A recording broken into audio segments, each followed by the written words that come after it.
Hi everyone, welcome to my next video. इस vlog में हम कवर करेंगे पुणे टू उड़ीसा की road journey via Hyderabad, Visakhapatnam and Bhubaneswar. Day one में हम कवर करेंगे Pune to Visakhapatnam 1000 kilometre plus की जर्नी। फिर डे टू में हम कवर करेंगे विशाखापट्टनम से भुवनेश्वर होते हुए अपने होम टाउन 800 किलोमीटर का। फिर वीडियो के एंड पे हम कंपेयर करेंगे कि पुणे टू उड़ीसा के लिए वाया नागपुर से जाए और वाया हैदराबाद से कौन सा रूट बेस्ट रहेगा। अभी मैप पे जो रूट आप देख रहे हैं वाया औरंगाबाद, नागपुर, रायपुर, उड़ीसा, ये हमने अक्टूबर 2025 को कवर किया था। इस जर्नी का व्लॉग ऑलरेडी चैनल पे अपलोड है, बट इस बार मई 2026 को हमारी जो जर्नी है उड़ीसा के लिए वो via Hyderabad, Visakhapatnam, Bhubaneswar and then home town Keonjhar तक रहेगी। इस पूरी जर्नी में हमारा एक स्टे रहेगा विशाखापट्टनम के पास अनावरम में। अपनी इस जर्नी में हमको एक एक्सप्रेसवे मिलेगा हैदराबाद आउटर रिंग रोड और दूसरा एक्सप्रेसवे मिलेगा खामम से देवरपल्ली, जो कि 135 किलोमीटर का स्ट्रेट रोड है। 15 मई फ्राइडे को हमने अपनी जर्नी रात को 11 बजे स्टार्ट की।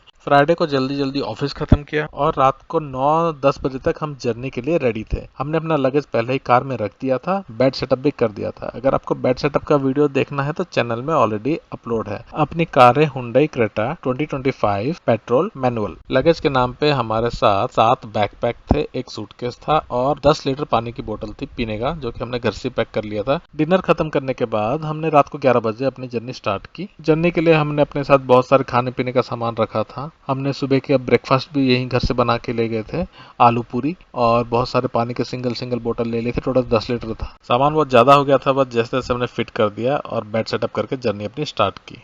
ओडोमीटर के लॉग्स नोट किए। 10,000 किलोमीटर पे हमने जर्नी स्टार्ट की। हम रहते हैं वाघोली में। वाघोली से हमको पहले Pune Solapur road highway touch करना पड़ेगा, जो कि आलवाड़ी रोड मंजरी से होते हुए जाता है, जो कि हम 20 मिनट में पहुंच गए थे। और इस 20 मिनट की जर्नी में मैं फील कर रहा था कि मेरी जो कार है वो ठीक से रेस्पॉन्स नहीं दे रही है, क्योंकि उसका टायर प्रेशर 30-32 पे ही था, जो कि आइडियली मैं 34 प्लस रखता हूँ और कार में लगेज भी बहुत था, तो इसलिए बहुत दब के चल रही। अभी पुणे के मैप पे आप देख सकते हो हम यहाँ पर है। सोलापुर हाईवे टच करते ही मैंने अपने क्रेटा को साइड में किया और टायर के सारे प्रेशर अपडेट किए 34 तक। मेरे पास क्यूबो का टायर इन्फ्लेटर है, जो कि मैंने अमेजोन से लिया था। इसका वीडियो भी ऑलरेडी चैनल पे अपलोड है, अगर आप देखना चाहे तो प्लीज चेकआउट करना। 5 मिनट में कार के चारों टायर 34 psi के प्रेशर तक हो गए थे। ये मैं रखता हूँ अपने साथ इमरजेंसी के लिए, कहीं पंचर हो गया तो फिर कम से कम पंचर शॉप तक कार को ले जाया जा सकता है। स्टेपनी चेंज करने की जरूरत शायद ना पड़े। पुणे से निकलते ही हम ट्रैफिक में ही फंस गए, क्योंकि फ्राइडे की नाइट थी और भयंकर ट्रैफिक था। रास्ते में ही एक ट्रक ब्रेकडाउन हो गया था, जिसकी वजह से बस एक ही लेन ओपन था और सबको उसी लेन से जाना था, तो इसलिए ट्रैफिक पीछे बहुत हो गया था। अपना बेबी पुणे में सोया है और सीधा उठेगा हैदराबाद सुबह 6-6:30 बजे। ये ट्रैफिक अपने को नेक्स्ट 30-50 किलोमीटर तक रहेगा। उसके बाद फिर सारे ट्रक और बस सब खाने पीने के लिए रुक जाते हैं, तो रोड थोड़ी खाली मिलती है और फाटा भिगवन क्रॉस करने के बाद आपको रास्ता पूरा खाली मिलेगा। अगर आप इस रूट में पुणे टू सोलापुर गए होगे तो आपको पता होगा दिन में आपको 5-5.5 घंटे लगेगा। रात को थोड़ा ट्रैफिक कम रहता है। Local traffic mainly tractor, motorcycle, 2 wheeler, 3 wheeler ये सब कम रहते हैं। गाय बैल नहीं आते रास्ते में, तो स्पीड अच्छा मेंटेन कर सकते हैं। तो हमने इसको 4 आवर्स समथिंग में कवर किया, अप्रोक्स 4 आवर में कंप्लीट किया हमने इस जर्नी को पुणे टू सोलापुर। बीच बीच में बहुत सारे फ्लाईओवर कंस्ट्रक्शंस मिले हमको, कम से कम 3-4 जगह फ्लाईओवर कंस्ट्रक्शंस मिले, जो कि पता नहीं कब से बन रहे हैं। इस रूट पे मैं आई थिंक 5th और 6th टाइम ड्राइव कर रहा हूँ और साल में एक बार या 2 बार तो जाना हो ही जाता है मेरा। जैसे पिछले व्लॉग में श्रीशैलम और तिरुपति हमने कवर किया था। So Pune to Tirupati, then Tirupati to Srisailam, then Srisailam to back to Pune. इसका व्लॉग भी ऑलरेडी चैनल पे अपलोड है, आप प्लीज चेकआउट करना। हेडलाइट मैंने अपग्रेड किए हैं, जो कि सिर्फ हाई बीम अब मैंने अपग्रेड किए हैं, वाइट एलईडी लाइट, और इसको मैं सिर्फ रेस्पॉन्सिबली यूज करता हूँ ताकि सामने वाले को परेशानी ना हो। और हाई बीम मैं मोस्टली हाईवे पे ही यूज करता हूँ, सिटी में सिर्फ लो बीम। अभी सोलापुर आउटर आ चुका है, मैप पे आप देख सकते हो 3 बज रहे हैं सुबह के, और 3:15 3:20 तक हम सोलापुर क्रॉस कर जाएंगे। सोलापुर में कोई ब्रेक नहीं रहेगा। सोलापुर के बाद कर्नाटक आता है, वहां से बैंगलोर के लिए रास्ता है, तो मोस्टली ट्रैफिक सोलापुर तक ही रहेगा। अभी मैप पे आप देखो हम यहाँ पर हैं।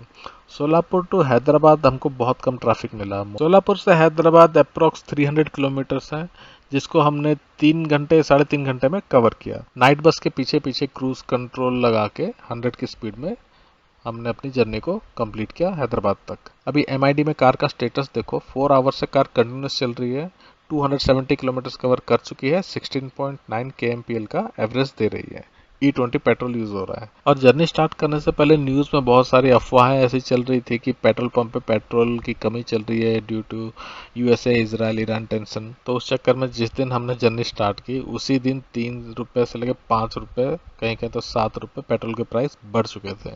सोलापुर से हैदराबाद के बीच में बहुत सारे फ्लाईओवर अंडर कंस्ट्रक्शन थे, कम से कम 5-6 जगह हमको डाइवर्जन मिला। और अभी कुछ ही देर बाद हम फिर कर्नाटक बॉर्डर में एंटर कर जाएंगे। और वहाँ पे हमको कुछ पुलिस दिखी थी, लेकिन वो नॉर्मल बैठी थी, किसी को डिस्टर्ब नहीं किया उन्होंने।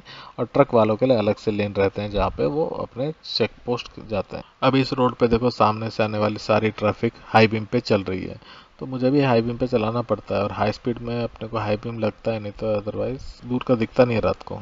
और यहाँ पे स्ट्रीट लाइट कर्नाटक में बहुत अच्छे हैं। वेलकम टू कर्नाटका 425 में हम एंटर किए थे और थोड़ी देर में चेक पोस्ट भी आ गया, जहाँ पे ट्रक वालों के लिए अलग लेन थी, लेफ्ट साइड आप देख सकते हो। और वहीं पे पास में पुलिस वाले भी खड़े थे बहुत सारे, लेकिन किसी ने डिस्टर्ब नहीं किया, स्टॉप नहीं किया और हमने जर्नी अपनी आगे कंटिन्यू की। मेरा ये व्लॉग पुणे टू मेरे होम टाउन केओंझर तक का रहेगा, लेकिन भुवनेश्वर से होके मैं जाऊंगा, क्योंकि मेरे पिछले व्लॉग में बहुत सारे लोगों ने क्वेश्चन पूछा था कि पुणे टू भुवनेश्वर का कैसा जर्नी स्टेटस, रोड कंडीशन कैसा है। तो अगर आप लोग भी पुणे टू उड़ीसा का जर्नी बाय रोड प्लान कर रहे हो तो मेरा व्लॉग आपको बहुत हेल्पफुल रहेगा, क्योंकि मेरे फर्स्ट व्लॉग में Pune to Nagpur to Raipur to Orissa का व्लॉग ऑलरेडी अपलोड कर रखा है। और इस व्लॉग में पुणे टू हैदराबाद, विशाखापट्टनम और भुवनेश्वर से लेके केओंझर तक का व्लॉग अपडेट कर दूंगा।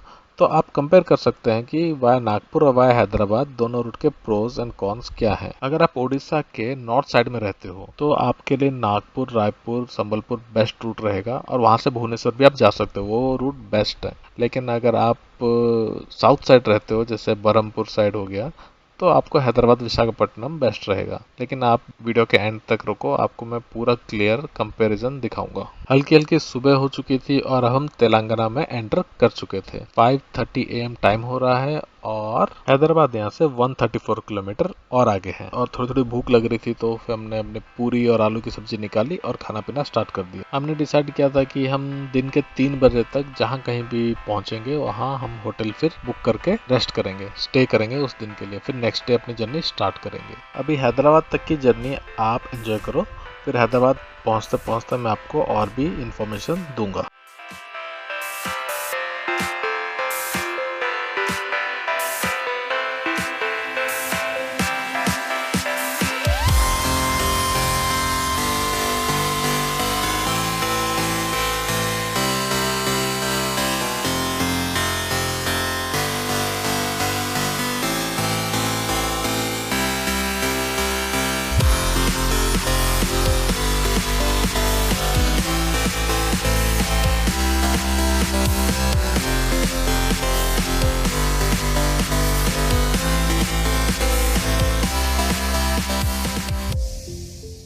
सिक्स 30 तक हम हैदराबाद के आउटर पहुंच चुके थे और वहां पहुंचते ही हमने टैंक टॉप अप किया, पेट्रोल फिल किया। 31.5 लीटर्स में टैंक फुल हो गया और 550 किलोमीटर हमने कवर किया। Tank to tank average calculation होता है 17.8 किलोमीटर पर लीटर। ये माइलेज है अपनी कार की, जो कि मेरे हिसाब से काफी अच्छा माइलेज है, क्योंकि कार में एक तो लगेज बहुत है और E20 पेट्रोल हम यूज कर रहे हैं और पुणे का ट्रैफिक भी आपको कंसिडर करना चाहिए। उस हिसाब से 17.8 हाईवे पे बहुत अच्छा माइलेज। मॉर्निंग 6:50 AM को हैदराबाद आउटर रिंग रोड हम पहुंच गए थे। हैदराबाद में अपना कोई स्टे नहीं है, हैदराबाद स्किप करके अपना नेक्स्ट स्टॉप रहेगा खामम, जो कि 250 किलोमीटर से हैदराबाद से।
7:40 AM हम हैदराबाद आउटर रिंग रोड से बाहर आ गए। Hyderabad outer ring road full 4 लेन का है, जहां फास्ट लेन पे 120 का स्पीड अलाउड है, इसलिए 77 किलोमीटर को हमने सिर्फ 50 मिनट्स में कवर किया और 170 रुपीज फास्ट टैग से पे किया। अब हम नेशनल हाईवे पे आ गए हैं और यहाँ पे पुलिस को देख सकते हो, जो कि आपको हर सिग्नल और टोल बूथ पे मिल जाएंगे। नेक्स्ट स्टॉप है खामम, जो कि हैदराबाद से अप्रॉक्स 200 to 230 किलोमीटर है। खामम से देवरपल्ली एक और एक्सप्रेस वे है जो कि 135 किलोमीटर लॉन्ग है। यहाँ से जाने का एक फायदा ये है कि हम विजयवाड़ा को स्किप कर देते हैं। इस एक्सप्रेस वे का भी डिटेल इन्फॉर्मेशन मैं भी आपको दूंगा। हमारे पास राज्य मार्ग का ईयरली पास है, जिसकी वजह से हमारा कहीं भी टोल नहीं लगा, सिर्फ हैदराबाद आउटर रिंग रोड और खामम देवरपल्ली एक्सप्रेस वे में टोल लगा। टोल के सारे डिटेल वीडियो के एंड पे आपको मैं दे दूंगा। हैदराबाद टू खामम का रोड भी शानदार है, बस बीच बीच में कहीं कहीं फ्लाईओवर कंस्ट्रक्शन चल रहा है और इस रूट पे आपको अच्छा खासा ट्रैफिक भी मिलेगा। हैदराबाद से 150 किलोमीटर आगे आने के बाद एक 10 मिनट का ब्रेक लिया, कार से बाहर उतर के थोड़ा एक्सरसाइज किया, थोड़ा स्ट्रेच किया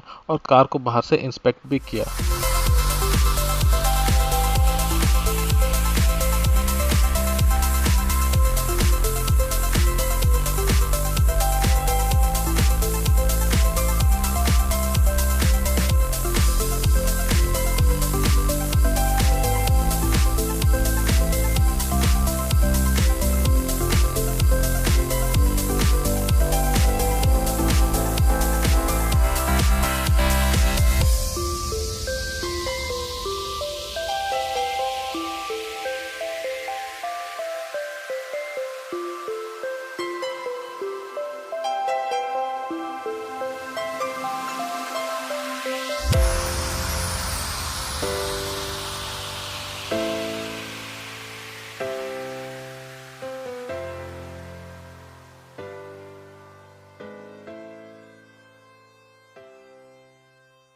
अभी खामम सिटी के हम वेस्ट साइड पे आ चुके हैं, जो कि सिटी का स्टार्टिंग है। या राइट साइड आप देख सकते हो एक्सप्रेसवे का स्टार्टिंग है, जो कि अभी ब्लॉक है, क्योंकि खामम सिटी का मैप पे देखो, ये खामम सिटी है और यह है देवरपल्ली, यह है हैदराबाद और यह है विशाखापट्टनम। सो देवरपल्ली का जो एंड है वो क्या है कि कोलकाता और चेन्नई हाईवे को टच करता है और खामम सिटी का जो स्टार्टिंग है वहाँ से अपना ये एक्सप्रेसवे स्टार्ट होना चाहिए। ठीक है, ये देखो खामम सिटी है और इसका स्टार्टिंग है, यहाँ पर है। हम अभी यहाँ से एक्सप्रेसवे अभी कंप्लीट नहीं हुआ है, तो एक्सप्रेसवे को हमें टच करने के लिए खामम सिटी क्रॉस करके जाना पड़ेगा, जो कि 1 और 1.5 घंटा और लगेगा। बेबी उठ गया था और अभी 10 साढ़े 10 बज रहे हैं और नारियल पानी की डिमांड की उसने, तो अब उसे नारियल पानी पीना है। वो पुणे से सो रहा है और बीच में 1-2 बार उठा था और अभी सीधा खामम में 770 किलोमीटर के बाद उठा। यहाँ बहुत ट्रैफिक मिला अपने को, पूरा 1.5 घंटे अपना गया खामम सिटी क्रॉस करने में। और अभी आप देख सकते हो गर्मी बहुत हो रही थी वहाँ पे, ह्यूमिडिटी भी बहुत थी। एसी पूरे टाइम ऑन था, पुणे टू उड़ीसा पूरे टाइम अपना एसी ऑन था। सिटी हमने क्रॉस किया और क्रॉस करने के बाद यहाँ पे आप देख सकते हो स्टार्ट हो चुका है एक्सप्रेस हाईवे। ये 135 किलोमीटर का एक्सप्रेस वे है, 11:20 पे हमने टच किया एक्सप्रेस वे। ये 135 किलोमीटर्स में आपको बीच में एक जगह पेट्रोल पंप मिलेगा, हम वहाँ नहीं रुके तो हमें पता नहीं वो वर्किंग है कि नहीं, और रेस्ट रूम भी मिलेगा आप, लेकिन हम वहाँ पे नहीं गए, वही पेट्रोल पंप के पास था। ये रोड मोस्टली स्ट्रेट है और ट्रैफिक मीडियम है, ज़्यादा नहीं है ट्रैफिक इसमें। ठीक है, 2 व्हीलर अलाउड नहीं है। आपको यहाँ पे ड्राइव करने में बहुत मज़ा आएगा, इसने अपना बहुत टाइम सेव किया।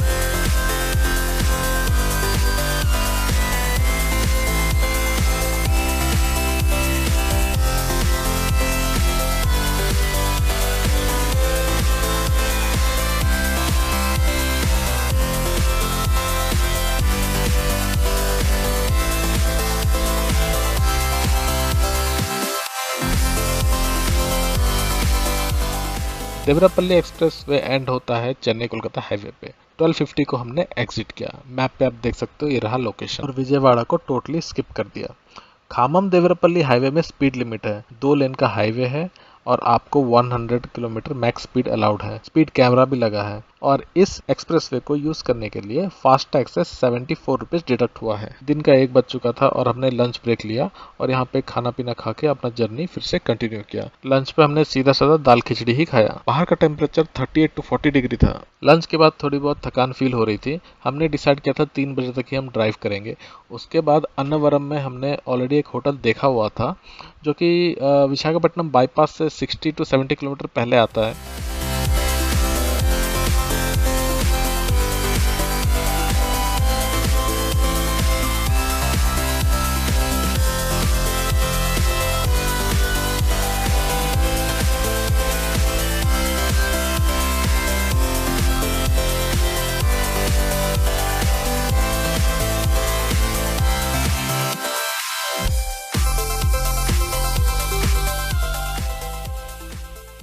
थ्री 15 PM को हम अन्नावरम पहुंच गए थे और यहाँ से विशाखापट्टनम बाईपास जो है 60 किलोमीटर अप्रोक्स है। होटल का नाम है एसआर रेसिडेंसी। ऑनलाइन भी इसका अच्छा रिव्यू था। हमने ऑन द स्पॉट जाके बुक किया और 2500 कोट किया था जो कि हमने 1600 अप्रोक्स विथ टिप उसको पे किया। यहाँ पे टिप आपको मैंडेटरी मांगा ही जाता है और ठीक होटल के सामने ही पेट्रोल पंप था। हमने टैंक फुल कर लिया और डे 1 में हमने 1025 किलोमीटर कवर किया।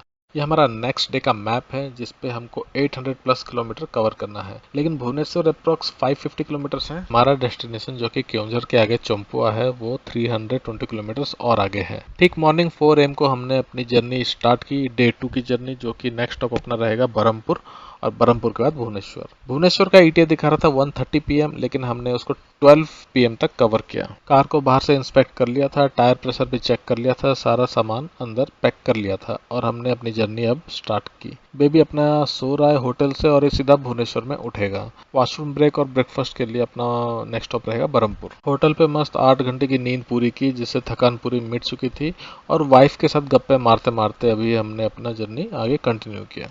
आप तब तक भुवनेश्वर तक का जर्नी एंजॉय करो, मैं आपको आगे और भी इन्फॉर्मेशन देता रहूँगा।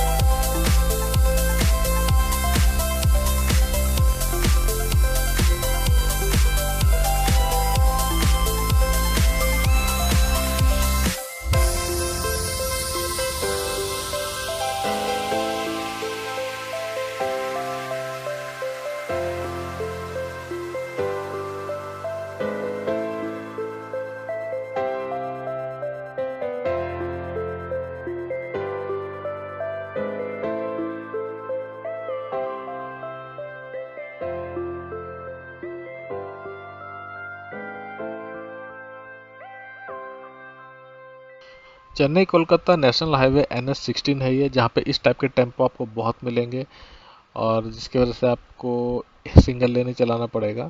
तो ट्रक का ट्रैफिक बहुत है इस एरिया में और नॉर्मल 4 व्हीलर का ट्रैफिक भी बहुत है। हमने सोचा था सुबह थोड़ा मतलब जल्दी कवर करेंगे, लेकिन बीच बीच में बहुत बार स्पीड स्लो करनी पड़ती थी क्योंकि most of the time NH16 city के बीच में से भी जाएगा आपके, ठीक है। और आपको ट्रैक्टर भी मिलेगा और टेम्पो मिलेंगे, घोड़े बैलगाड़ी भी मिलेंगे आपको और 2-3 बड़े बड़े एक्सीडेंट भी मिलेंगे जो कि मैं आपको आगे कवर करूंगा। ये NH16 बहुत ही ज़्यादा सीनिक व्यू है। यहाँ पे आपको बहुत सारे पहाड़ मिलेंगे और चिल्का लेक भी दिखेगा आपको रोड के साइड में ही। रोड का कंडीशन बहुत ही अच्छा है, बस यही है कि आपको बीच में 1-2 डाइवर्जन दिखेगा अंडर कंस्ट्रक्शन फ्लाईओवर का और सिटी के बीच से जाएगी। जैसे ये आप देख सकते हो, अभी हम कोई तो एक सिटी के बीच से जा रहे हैं और साइड में ऐसे ही पार्क करके रखेंगे, एक लेन पूरा ऑक्यूपाई करके रखेंगे तो आपको प्रॉब्लम हो सकता है। विशाखापट्टनम के हम आउटर से निकल जाएंगे बाईपास से ही। विशाखापट्टनम के अंदर तो वैसे भी हमको नहीं जाना था। हमारा नेक्स्ट स्टॉप रहेगा बरहमपुर और यहाँ पे आप सनराइज को एंजॉय करो।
8:40 AM को हम बरहमपुर पहुंच गए थे।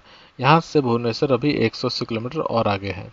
बरहमपुर में हमने कोई वॉशरूम ब्रेक लिया, टैंक फुल किया, अप्रॉक्स 2000 का पेट्रोल आया उसमें, और टैंक टू टैंक माइलेज निकला 17.1 किलोमीटर पर litre. AC full time on था और गर्मी बहुत हो रही थी। और नाश्ता करने के बाद हम बरहमपुर से आगे भुवनेश्वर के लिए निकल गए।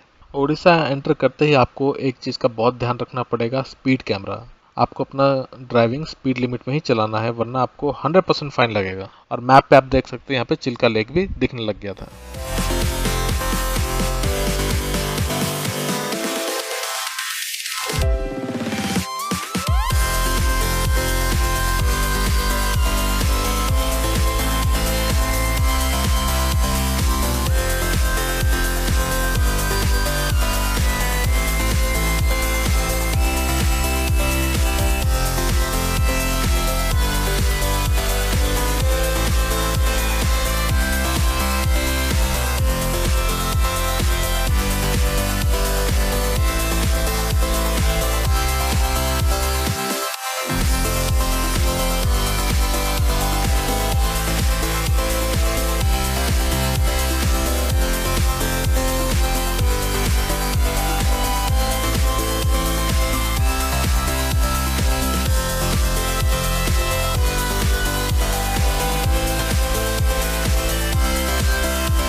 ट्वेल्व PM तक हम भुवनेश्वर पहुंच चुके थे, जो कि 1 आवर 30 मिनट्स बिफोर टाइम था। Pune to Bhubaneswar travel time total हमको 24 आवर्स लगा। यहाँ पे आप मैप पे देख सकते हो, ऊपर टॉप साइड एग्जैक्ट 12 PM हो रहा है। पुणे हमने जर्नी स्टार्ट की थी रात को 11 बजे और नेक्स्ट डे 3 PM को विशाखापट्टनम के पास स्टे किया था। टोटल 16 आवर्स डे 1 को लगा। डे 2 में हमने 4 AM जर्नी स्टार्ट की और 12 PM पहुंच गए भुवनेश्वर। तो 8 hours, 16 + 8 24 hours, total 1556 kilometres.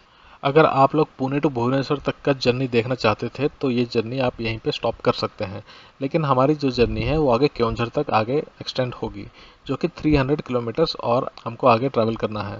Expected arrival अपना होम टाउन जो कि केओंझर के पास है चंपा, वहाँ पे 5 PM का दिखा रहा था, लेकिन हम 3 PM पहुँच जाएंगे वहाँ पे, ऐसा हमने एज्यूम किया। और पहुँच के वहीं पे हम लंच करेंगे और बीच में कहीं भी अपना स्टॉप नहीं रहेगा। वीडियो को आप एंड तक देखना, आपको मैं टोटल एक्सपेंसेस, फास्टैग के चार्जेस और क्या क्या प्रॉब्लम हमने फेस किए और फिर हमने कैसी क्या प्रिपरेशन की थी, और एट द एंड आपको मैं कंपैरिजन भी दिखाऊंगा वाया नागपुर और वाया हैदराबाद कैसे आप भुवनेश्वर जाएं।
ठीक 3:30 PM को हम केओंझर पहुंच गए थे। चंपुआ यहाँ से 45 किलोमीटर और आगे है, जो कि हमने रात को डिनर के बाद कवर किया। अभी हम मेन पॉइंट पे आ जाते हैं कि हमारा कितना खर्चा हुआ। राज्य मार्ग का ईयरली पास है हमारे पास, सो कोई भी टोल अपना नहीं लगा। ये 16th का है, देखो 00 टोल है। ओनली 170 हैदराबाद बाईपास और 74 रुपीज खामम देवरापल्ली एक्सप्रेस वे का टोल लगा। हमारे इस ट्रिप का टोटल खर्चा हुआ 14,000 अप्रोक्स, जिसमें मोस्टली फ्यूल का ही खर्चा था 11,500। और डेस्टिनेशन पहुंचने के बाद भी कार के फ्यूल टैंक पे 70% फ्यूल बचा था। और खाने पीने का सामान हम ज्यादातर अपने साथ अपने घर से ही लेकर चले थे। इस पूरी जर्नी में हमने बहुत कम से कम ब्रेक लिया। चाय समोसे के लिए हम कहीं नहीं रुके और मिनिमम ड्राइव टाइम हमारा 2 to 3 आवर्स का रहता था, उससे पहले हम नहीं रुकते थे। अब पुणे टू उड़ीसा के इन दोनों रूट को हम कंपेयर करते हैं। नागपुर वाला रूट बेस्ट है। आप समृद्धि महामार्ग को मल्टीपल पॉइंट से एंटर कर सकते हो, जैसे नासिक, शिरडी या औरंगाबाद। रोड का कंडीशन बहुत ही अच्छा है और कंपैरेटिवली आपको कम ट्रैफिक मिलेगा